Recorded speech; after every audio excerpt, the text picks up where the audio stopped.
adik-adik, sekarang waktunya kita untuk belajar lagi ya. Belajarnya di rumah saja, untuk menghindari penyebaran COVID-19. Ayo siapkan alat tulis dan bersiaplah menjawab pertanyaan. Kerjakan soal yang diberikan dengan bantuan orang tua atau gurumu. Ayah bunda, dari tayangan hari ini anak akan dapat mengembangkan kompetensi literasi, yaitu memahami paparan lisan, mengidentifikasi ide pokok dan beberapa ide rinci dalam paparan tersebut, serta menjelaskan kembali dan menanggapinya dengan menggunakan pengetahuannya. Menulis esai pendek untuk menggambarkan pengamatan dan pengalamannya dengan lebih terstruktur. Hari ini kita akan belajar dan mengenal organ gerak pada hewan dan manusia. Yuk kita belajar bersama. Hai teman-teman, jumpa lagi dengan saya Vito. Pada kesempatan kali ini, kita akan belajar tentang organ gerak hewan dan manusia. Tentu kalian masih ingat bahwa salah satu ciri makhluk hidup adalah bergerak. Lalu apa sih arti bergerak itu? Apakah teman-teman sudah tahu? Bergerak adalah berpindah tempat atau berubah posisi. Perubahan posisi yang terjadi bisa sebagian atau seluruh bagian tubuhnya. Kita pelajari lebih jauh lagi yuk teman-teman. Teman-teman, coba perhatikan aku dan kucingku ini. Kita sama-sama melakukan gerakan berjalan. Manusia dan hewan sama-sama menggunakan organ gerak untuk melakukan aktivitas seperti berjalan, berlari, melompat, memanjat, berenang, dan lain sebagainya.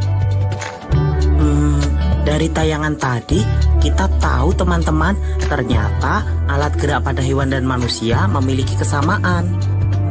Alat gerak pada hewan dan manusia terbagi menjadi dua, yaitu alat gerak pasif yang berupa tulang dan alat gerak aktif yang berupa otot. Tahukah kalian mengapa tulang disebut alat gerak pasif? Tepat sekali, tulang disebut alat gerak pasif karena tulang tidak bisa bergerak dengan sendirinya. Sedangkan otot disebut alat gerak aktif karena ototlah yang menggerakkan tulang-tulang tersebut. Jadi, tulang dan otot saling kerjasama untuk membuat hewan dan manusia dapat bergerak dan melakukan aktivitasnya sehari-hari.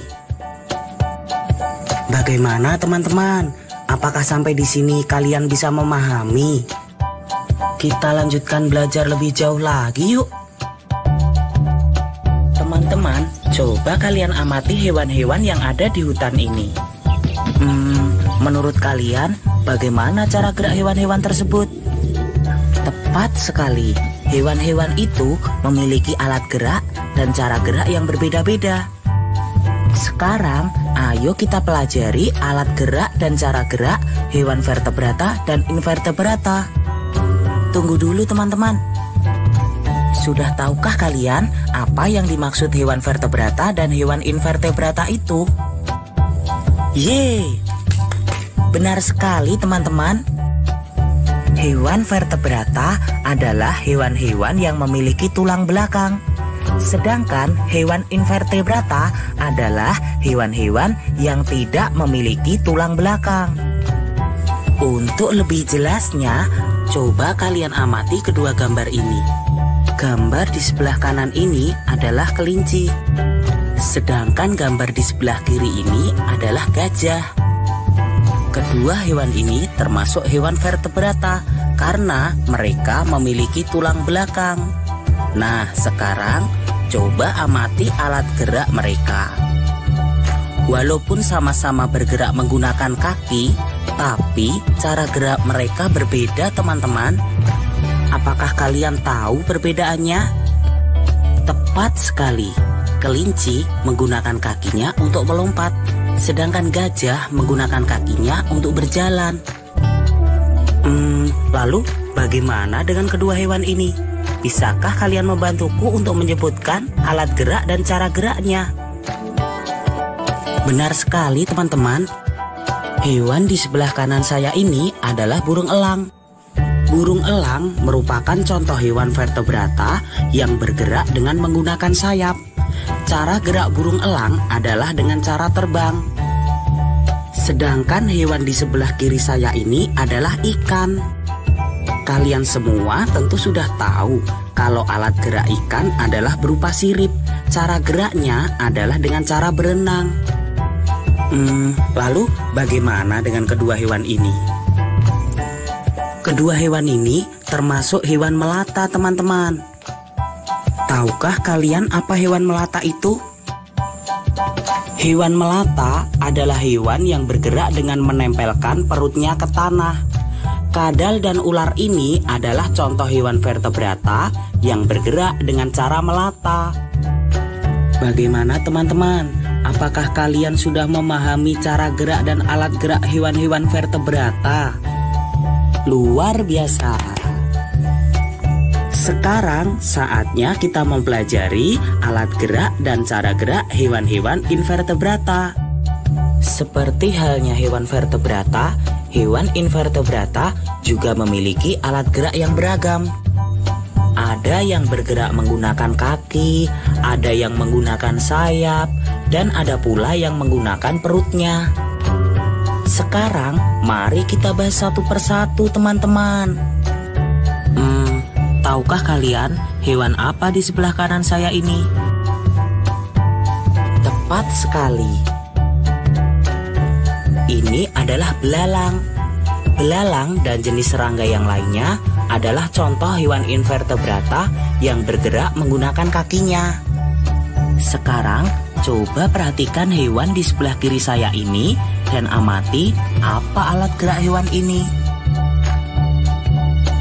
Kupu-kupu ini adalah contoh hewan invertebrata yang bergerak menggunakan sayapnya. Contoh hewan invertebrata lain yang bergerak menggunakan sayap antara lain lalat, nyamuk, dan juga lebah. Kalau kedua hewan ini, apa ya alat geraknya? Lalu bagaimana cara mereka bergerak? Cacing dan siput ini merupakan contoh hewan invertebrata yang bergerak menggunakan otot perutnya. Oh iya teman-teman, selain kaki, sayap, dan perut, beberapa hewan invertebrata ada yang bergerak menggunakan tentakel. Tahukah kalian apa itu tentakel? Tentakel adalah organ tubuh yang dapat memanjang dan bersifat fleksibel. Contoh hewan invertebrata yang bergerak menggunakan tentakel antara lain cumi-cumi, anemon laut, dan juga ubur-ubur. Sampai di sini, apakah kalian sudah memahami, teman-teman? Luar biasa. Ternyata sangat menarik sekali ya mempelajari organ-organ gerak hewan. Nah, sekarang saatnya kita mempelajari organ gerak manusia. Nah, adik-adik, waktunya menjawab pertanyaan. Siap-siap mencatat ya. Pertanyaannya adalah, sebutkan masing-masing 5 contoh selain yang di dalam video, hewan vertebrata dan invertebrata dengan cara gerak yang berbeda-beda. Dicatat ya, sebutkan masing-masing 5 contoh selain yang di dalam video, hewan vertebrata dan invertebrata dengan cara gerak yang berbeda-beda. Jawablah pertanyaan tadi sebagai tugas dan kerjakan dengan bimbingan guru atau orang tuamu.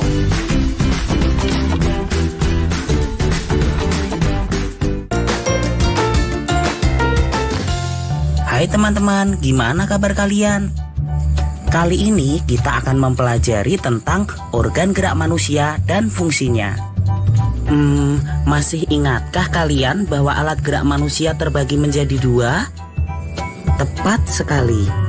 Organ gerak manusia terdiri dari alat gerak pasif dan alat gerak aktif. Alat gerak pasif yaitu rangka, sedangkan alat gerak aktif adalah otot. Coba kalian perhatikan gambar di samping ini. Ini merupakan rangka manusia, teman-teman. Tahukah kalian apa yang dimaksud rangka itu? Rangka adalah susunan teratur dari tulang-tulang. Lalu apa sih sebenarnya fungsi dari rangka ini? Rangka memiliki fungsi antara lain sebagai alat gerak pasif untuk menegakkan tubuh kita, tempat melekatnya otot, dan melindungi organ vital yang ada di dalam tubuh kita, teman-teman. Bagaimana teman-teman? Semakin penasaran ingin tahu tentang rangka? Mari kita pelajari lebih jauh lagi teman-teman. Wah.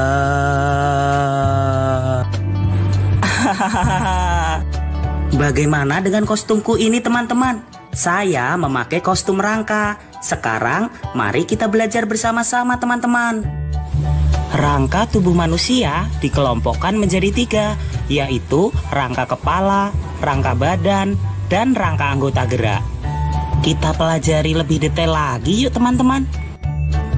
Gambar di sebelah kanan saya ini adalah rangka kepala teman-teman. Rangka kepala disebut juga tengkorak teman-teman. Rangka kepala ini tersusun dari kumpulan tulang-tulang. Ada tulang dahi, tulang hidung, tulang rahang atas, tulang rahang bawah, tulang pelipis, tulang ubun-ubun, dan tulang kepala belakang. Tahukah kalian apa fungsi dari tulang-tulang tersebut? Secara umum, fungsi dari rangka kepala ini adalah untuk melindungi organ vital seperti mata dan otak.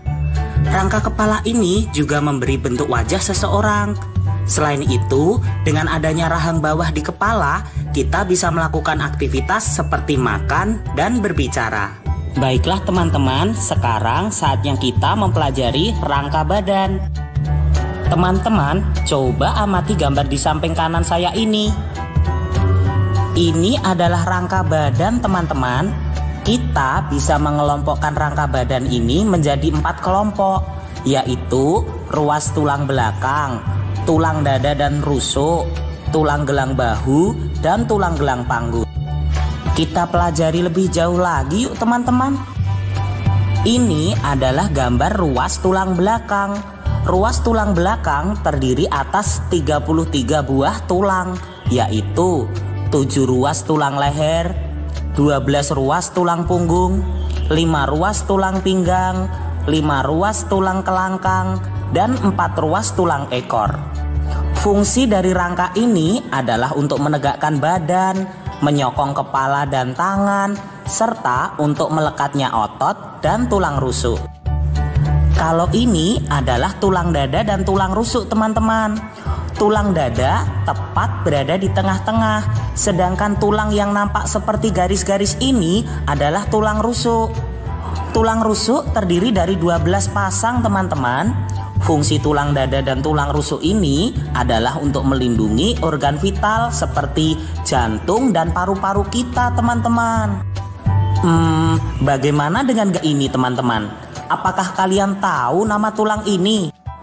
Tepat sekali, ini adalah tulang gelang panggul teman-teman.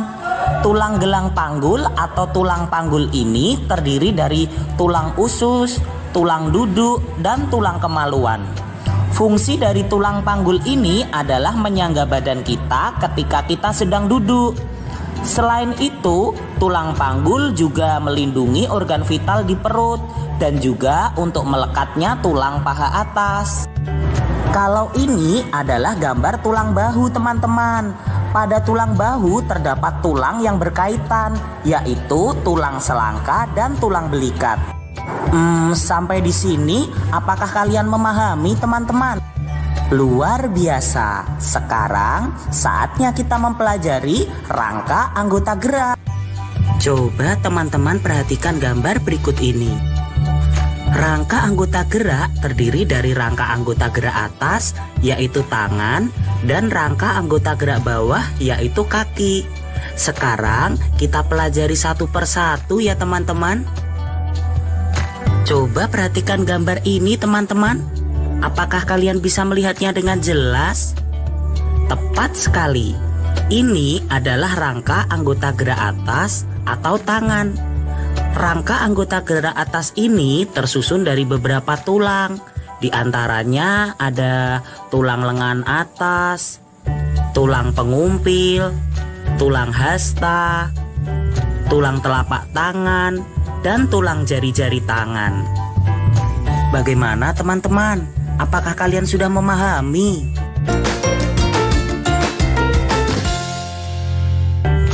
Mari kita lanjutkan teman-teman.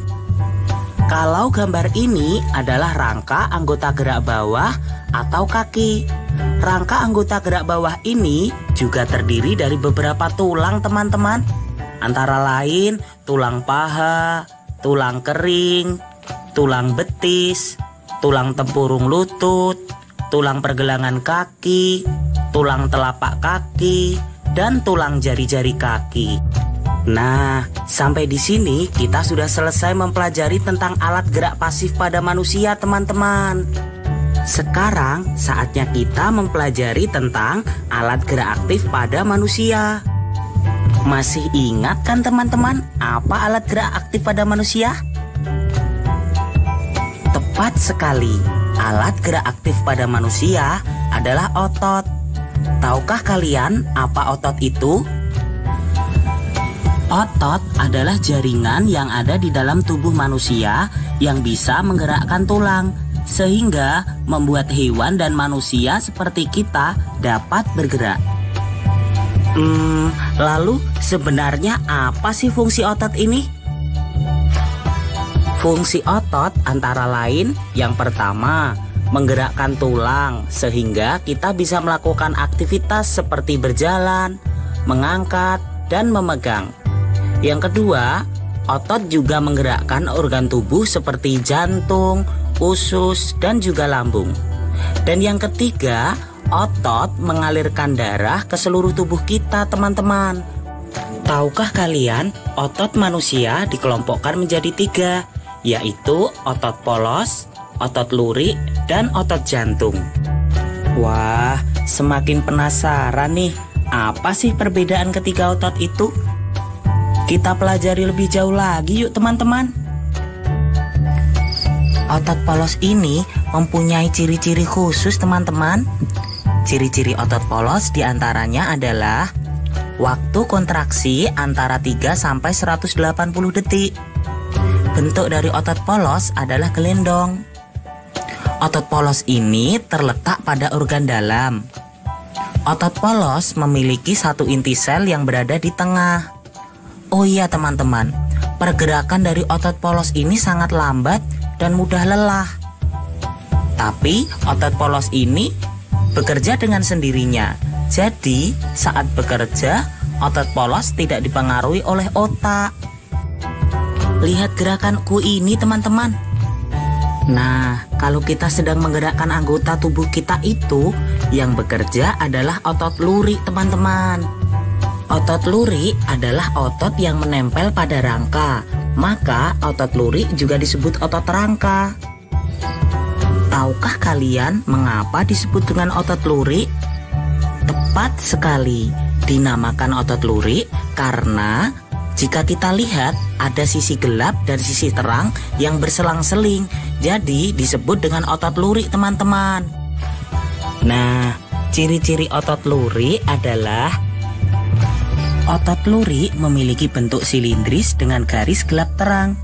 Bentuk otot yang panjang memiliki banyak inti sel. Inti sel itu berada di tepi teman-teman. Letak otot lurik adalah melekat pada rangka. Cara kerjanya adalah dengan perintah otak.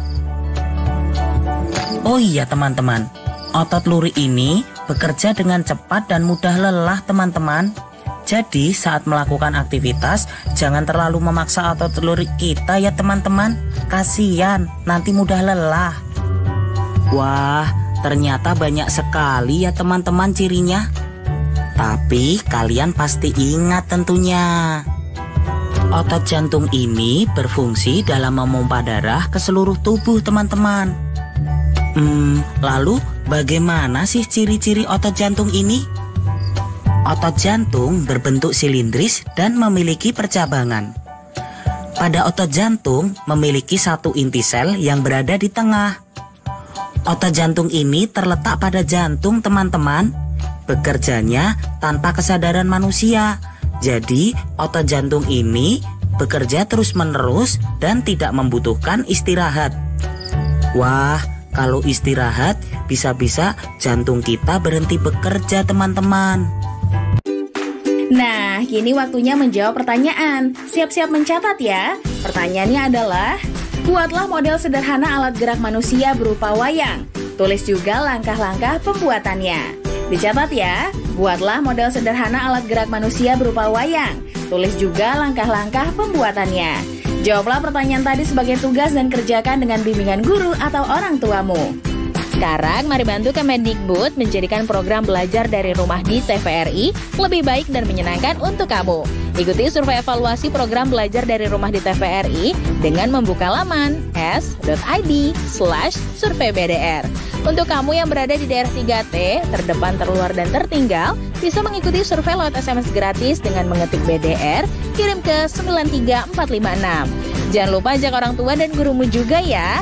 Adik-adik, ingat selalu untuk rajin mencuci tangan, menjaga jarak, dan memakai masker jika hendak keluar rumah untuk mencegah penyebaran COVID-19. Sampai jumpa lagi!